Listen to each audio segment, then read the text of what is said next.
People with this trait, often called highly sensitive people or HSPs, make up about 20% of the population. They process emotional experiences more deeply than others. If you tend to replay conversations, there's a strong chance you're one of them. You don't just hear words, you feel the emotions behind them. You sense when someone is holding back.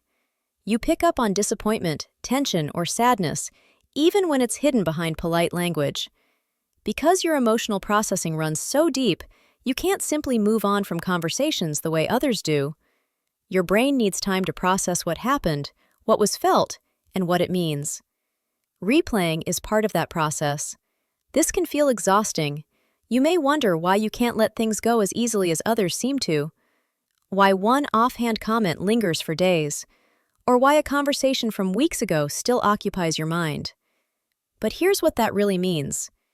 You experience life at an emotional depth most people never reach. You're capable of deep empathy, strong connection, and emotional intelligence others don't have. You understand not just what people say, but what they feel. And that's uncommon. Yes, this depth comes with challenges, but it also allows for relationships, insight, and emotional awareness many people never experience. Your depth isn't a weakness, it's a strength. Trait number 3, pattern recognition and predictive thinking.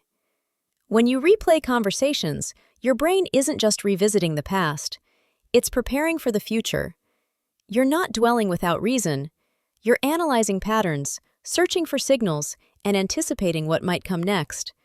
This is known as predictive social modeling, a cognitive trait that develops when the brain learns to anticipate outcomes based on subtle information. Your mind is constantly trying to predict what people will think, say, or do based on previous behavior. When you replay a conversation, you ask questions like, "What did that tone mean? Were they honest? Did I say something wrong?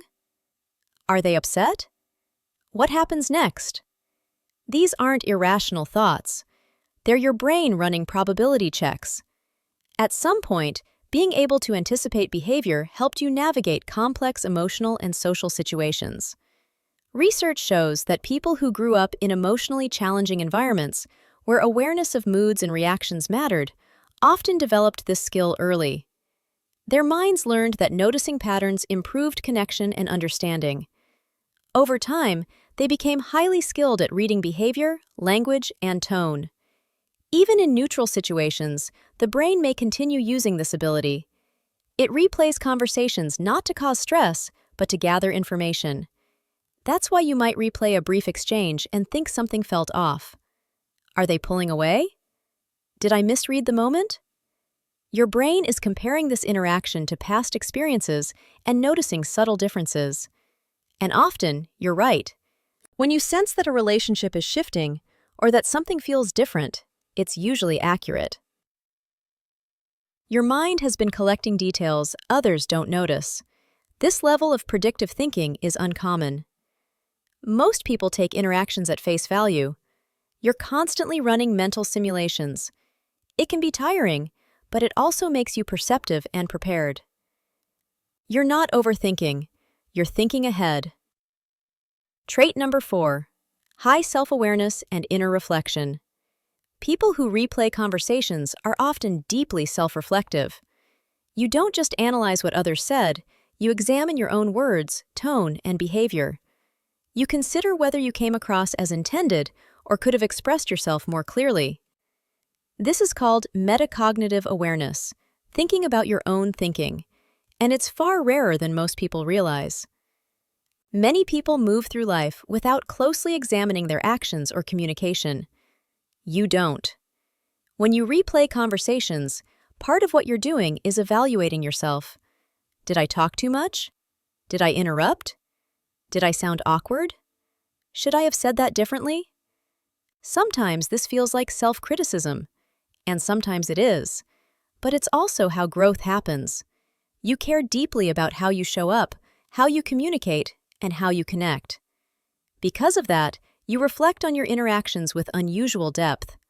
Psychology links high self-awareness to emotional intelligence, empathy, and personal development.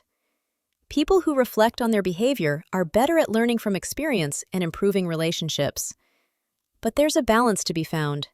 When reflection turns into constant self-judgment, it becomes uncomfortable.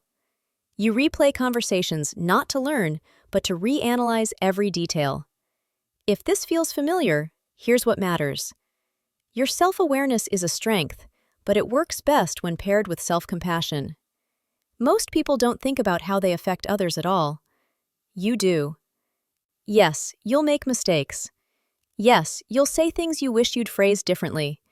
But the fact that you notice, reflect, and care is what allows real growth. There's nothing wrong with how your mind works. This is simply how you process emotional information.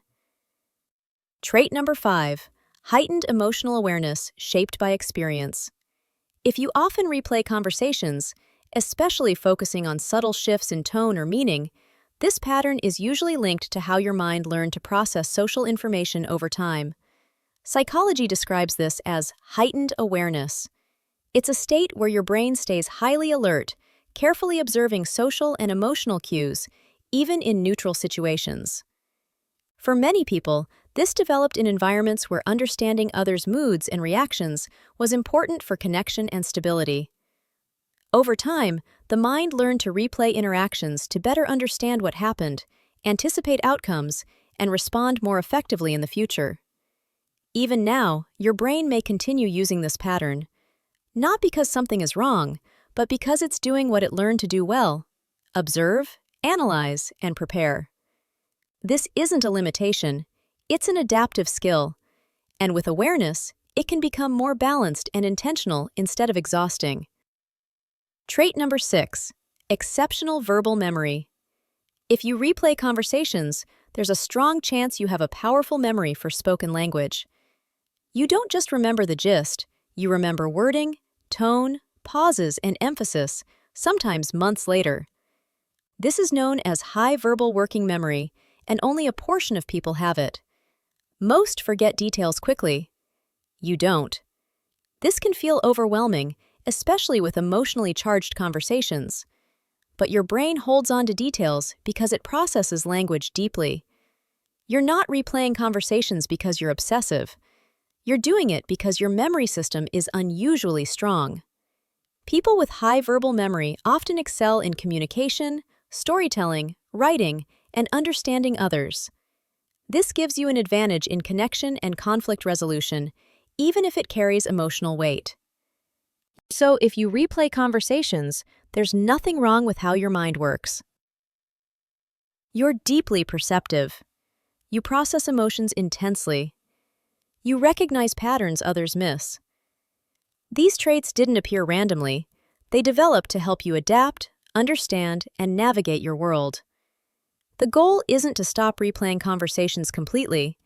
It's to understand why you do it and learn to work with your mind, not against it.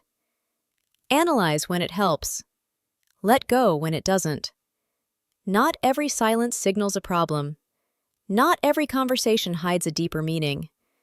This way of thinking is less common. It's perceptive and emotionally nuanced, and the world benefits from people who notice, reflect, and care.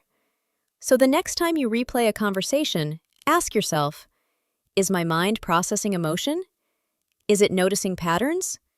Or is it simply doing what it does best?